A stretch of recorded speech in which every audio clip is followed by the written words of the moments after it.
على سيدنا ومولانا محمد وعلى آل سيدنا ومولانا محمد وبارك وسلم وصل عليه مولاي صل وسلم دائما ابدا على حبیبک خیر الخلق کلہم۔ اللہ رب العزت کا بے حد شکر ہے کہ اس نے ہمیں اشرف المخلوقات پیدا فرمایا، اور اس کریم رب کا بے حد و بے حساب شکر ادا کرتے ہیں کہ اس نے ہمیں جناب سیدنا محمد رسول اللہ صلی اللہ علیہ وآلہ وسلم کا امتی بنایا۔ ان نعمتوں پر اللہ تعالیٰ کا جس قدر بھی شکر ادا کیا جائے وہ کم ہے۔ آپ دیکھ رہے ہیں زراعت ٹی وی کا پروگرام چاہت رمضان سیزن 2۔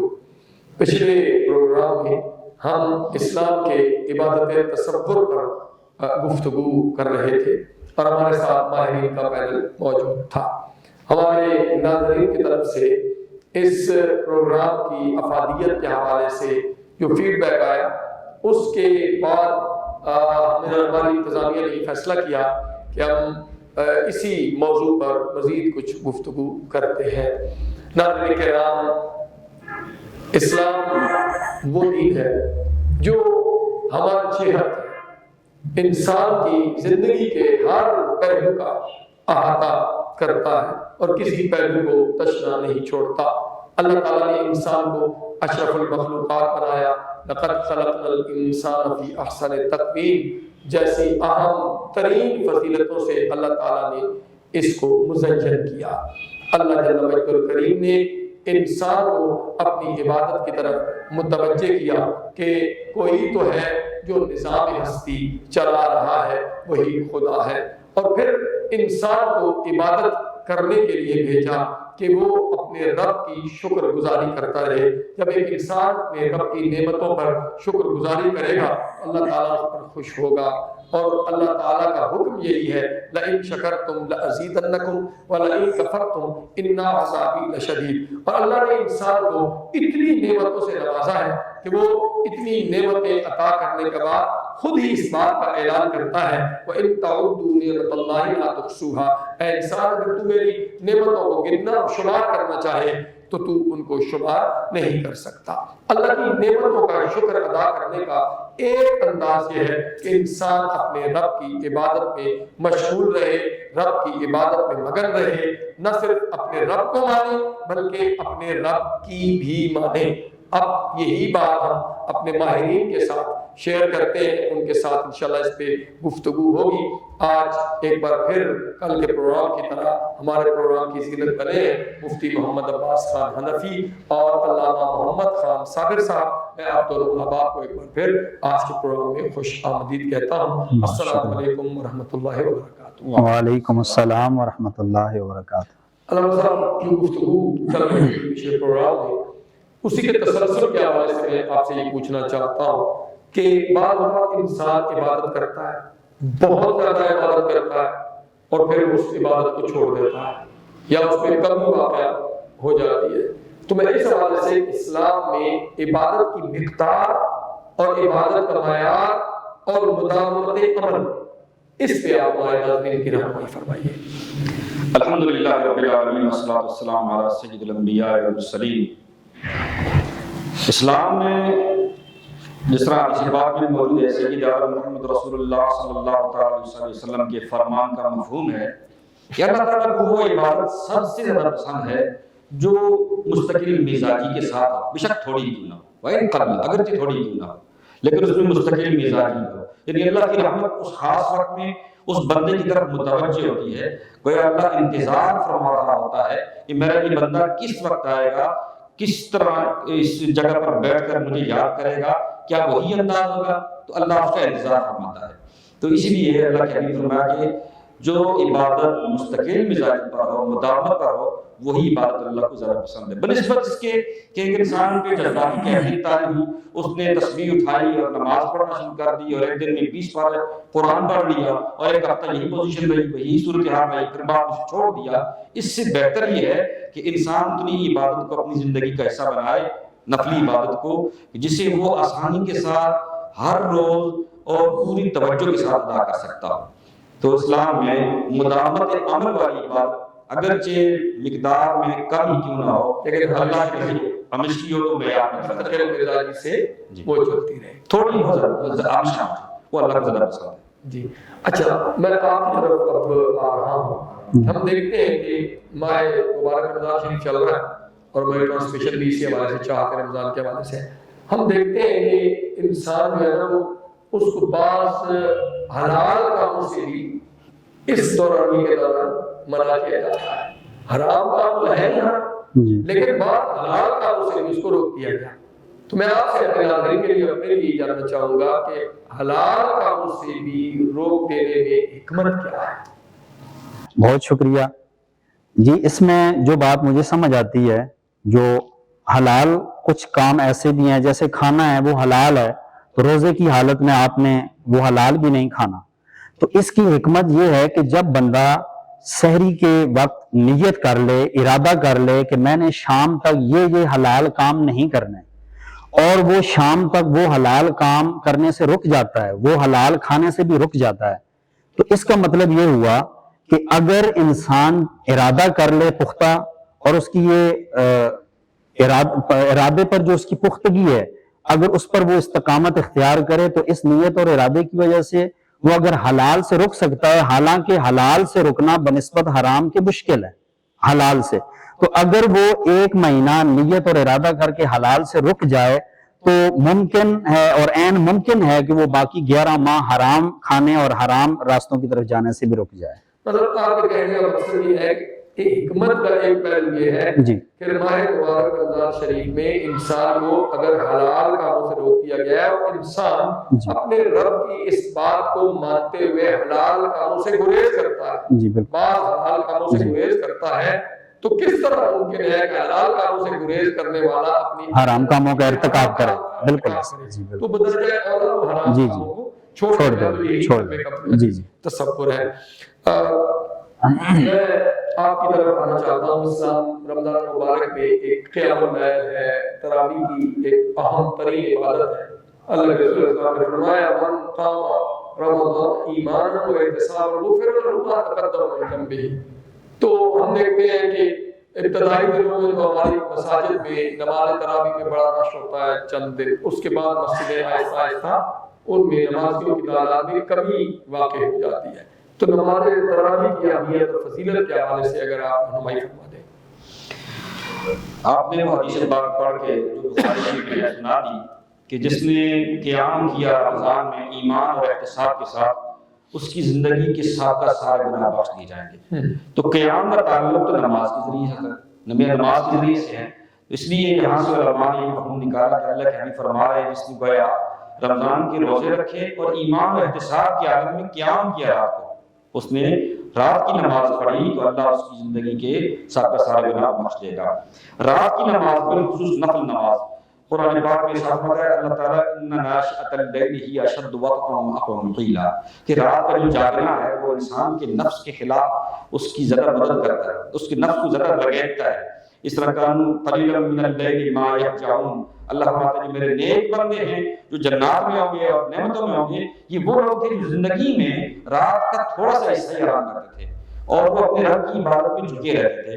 مجھے یہاں پہ شعر آتا ہے کہ رات پوے تے بے درداں نیند پیاری آوے تے درد منداں یاد سجن دی ستے عام جگہ پہ. یہ رات کی جو عبادت ہوتی ہے یہ اصل میں عشق کی عبادت ہے، یہ ہے اللہ کے ساتھ راز و نیاز کی عبادت. اللہ تبتل الیہ تبتیلا، کہ تم ہر ایک سے کٹ کر میری طرف آ جاؤ، تنہائی اور خلوت گزینی اختیار کر لو. تو رات کی عبادت کو اللہ نے قرآن پاک میں بہت بڑا مقام دیا ہے، اور تراویح جو ہے وہ رات کی عبادت ہے.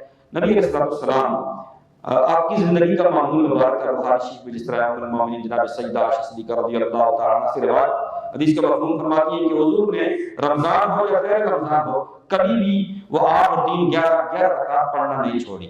تو یہ تہجد کی نماز نبی علیہ السلام پر الگ سے زائد فرض تھی، وہ حضور پر فرض تھی، ہمارے لیے نفل ہے، ہمارے لیے حضور کی سنت ہے، لیکن فرض تھی وہ حضور پڑھا کرتے تھے. رمضان شریف میں قیام اللیل کے لیے نبی علیہ السلام الگ سے محنت کرتے. 3 دن آپ نے نماز پڑھائی، نبی پاک صلی اللہ علیہ وسلم 3 دن تراویح کی نماز پڑھائی. اور مصنف ابن ابی شیبہ کے اندر حدیث ہے کہ حضور نے یصلی الناس لوگوں کو پڑھائی نماز ہے 20 رکعت، الفاظ تھے کہ 20 رکعتیں. اور دیکھ لیجیے کہ آپ اگر باقی ائمہ کو دیکھ لیجیے، امام اعظم ابو حنیفہ، امام شافعی، امام مالک ہے، امام احمد بن حنبل ہیں، ان سب کا اتفاق ہے کہ 20 رکعت جو رات کی تراویح ہے اسے ادا کرنا چاہیے۔ اور اس کے علاوہ جو امام مالک ہیں، آپ کے نزدیک 36 رکعتیں ہیں۔ وہ کس طرح ہیں کہ وہ ہر 4 تراویح کے بعد 4 نفل پڑھنے کو بھی جو ہے اس کو اپنا معمول بناتے ہیں، اس اعتبار سے 36 بن جاتی ہیں۔ تو بہرکیف یہ رات کی نماز ہے، اس میں سب سے اہم چیز تعداد نہیں بلکہ اس کے اندر خلوص ہے۔ تو خلوص دل کے ساتھ حاضر ہونا چاہیے۔ حدیث پاک کا مفہوم ہے جس کو قرآن یاد کرنا، یہاں قرآن یاد کرنے سے مراد صرف اس کو میمورائز کرنا نہیں ہے بلکہ پورے وجود پہ اتارنا ہو اور قرآن کا فیض پورے وجود میں لینا ہو، تو میں وہ نماز میں قرآن کو پڑھے۔ تو تراویح وہ نماز ہے جس میں قرآن پڑھا جاتا ہے، اور قرآن صرف لفظوں کے اعتبار سے نہیں بلکہ اپنے مفاہیم اور معانی کے اعتبار سے بھی سب پر اترتا ہے۔ اس لیے تراویح کا اہتمام انتہائی ضروری ہے، اور ہماری مسجدوں میں شروع کے میں ذوق شوق ہوتا ہے، بعد میں کم پڑ جاتا ہے۔ اس سلسلے میں کہوں گا کہ اگر بحثیت والدین یا گھر کے ذمہ دار، ہر ایک کی ذمہ داری بنتی ہے وہ خود بھی پابندی کرے اور اپنے بچوں کی پابندی کروائے۔ کلکم راع و کلکم مسئول عن رعیتہ۔ کل قیامت کے دن صرف مسجد کے خطیب صاحب یا مدرسے اور اسکول کے استاد ذمہ دار نہیں ہوں گے بلکہ ہر فرد اپنے اپنے دائرے میں اپنی ذمہ داری کا جواب دہ ہوگا۔ اس لیے اس کا اہتمام ہونا چاہیے۔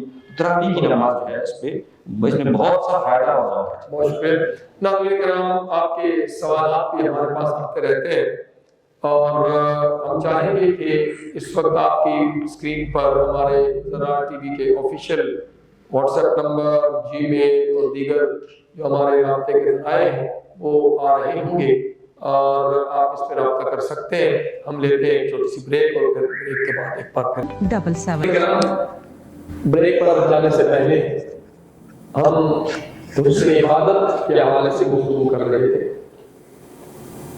اب ہم ایک بار پھر اپنے مفتی صاحب مفتی محمد عباس حنفی صاحب کی طرف جاتے ہیں۔ مفتی صاحب، بعض اوقات انسان عبادت کرتا ہے، اس کے دل کے نہاں خانوں میں یہ چیز تصور موجود ہوتا ہے کہ لوگ مجھے نیک سمجھیں۔ حج کے لیے جاتا ہے، اس کے ذہن میں یہ خیال آتا ہے کہ لوگ مجھے بڑا پارسا اور حاجی جانے۔ اگر وہ سخاوت کر رہا ہے، غریبوں کی مدد کر رہا ہے، تو اس کے دل میں یہ جذبہ ہوتا ہے کہ لوگ مجھے سخی اور اندر رکھیں۔ تو ایسی عبادت جس میں انسان اللہ کی بجائے لوگوں کی ستائش چاہتا ہو، اس کا اسلام میں کیا ہے؟ نبی پاک صاحب صلی اللہ علیہ وسلم رحمت للعالمین ہیں، سارے جہانوں کے لیے رحمت ہے، لیکن اس کے باوجود آپ نے جس گناہ کو شرک اصغر قرار دیا، یعنی شرک سے تھوڑا سا کام ہے، اس گناہ کا نام ریاکاری اور دکھاوا ہے۔ اللہ اکبر۔ یعنی اللہ فرماتے ہیں ان اللہ لا یغفر ان یشرک به ویغفر ما دون ذلک لمن یشاء۔ اللہ کبھی بھی معاف نہیں کرے گا اس بات کو کہ اس کے ساتھ شرک کیا جائے، باقی اس سے آگے جتنے بھی گناہ ہوں گے اللہ چاہے تو معاف کر دے۔ تو شرک کی کیٹیگری میں، اس کے درجے میں شرک اصغر یعنی ریاکاری کو ڈال دیا گیا۔ اس طرح حدیث پاک کا مشہور سنی ہوگی کہ کل قیامت کے دن 3 لوگ لائے جائیں گے، ایک مجاہد ہوگا جو شہید ہو چکا ہوگا، ایک قاری صاحب ہوگا قرآن کے عالم ہوں گے، اور ایک جو ہے وہ سخی ہوگا۔ تو اللہ تعالیٰ پوچھے گا، ہاں جی، تو قاری صاحب کہیں گے جی میں نے اتنا اچھا قرآن پڑھا، میرا قرآن پڑھنے سے اتنا تیرا دین پھیلا۔ اللہ فرمائے گا تو نے اس لیے پڑھا تھا کہ لوگ اچھا قاری کریں، سو تجھے لوگوں نے کہہ دیا، اب تو جا جہنم میں سب کیا۔ اب وہ شہید جس کے سارے گناہ بخش لیے اپنے، جب اسے پوچھا جائے گا تم نے کیا کیا ہے، کہ اے اللہ میں نے اپنی رگ ناب کا آخری قطرہ بھی تیرے لیے پیش کر دیا ہے، تو اللہ فرمائے گا نہیں، تم نے اس لیے کیا تھا تاکہ تجھے لوگ شہید کہیں۔ سو کہنے والوں نے تجھے شہید کہہ دیا، میرے ہاں تیرے لیے کوئی درجہ نہیں ہے، جہنم میں سب کے مال جا۔ اس طرح ریاکاری کو کہا جائے کہ ہر عمل کی جڑ کو کاٹنے والی چیز ہے۔ اس لیے ریاکاری کا تصور جو ہے اسلام کی گنجائش نہیں ہے، اور ریاکاری آپ کے اعمال کو برباد کر دینے والا عمل ہے۔ جو بھی کام ہو، ان صلاتی و نسکی و محیای و مماتی للہ رب العالمین، اللہ نے ہم انسانوں سے کہا ہے کہ تم کہہ دو میری نماز، میری قربانی، میری زندگی، میری موت صرف اللہ کے لیے ہے جو سارے جہانوں کا رب ہے۔ اگر وہاں پہ کسی دوسرے کا دوئی کا تصور آیا اور یہ تصور آیا کہ لوگ مجھے حاجی کہیں گے، نمازی کہیں گے، اور اس میں انسان کو خوشی کا احساس بتاتا رہا، تو یہ تصور اس کی عبادت کو ختم کر دے گا۔ اور یہ دیکھیے شیطان نے یہی تو کہا تھا نا، خیر من ریاکاری دکھاؤ، اس کے اندر یہ آیا تھا کہ اس کو اپنے آپ کو بہتر سمجھا، بہتر جانا کہ میری عبادت زیادہ ہے تو میں اس سے بہتر ہوں۔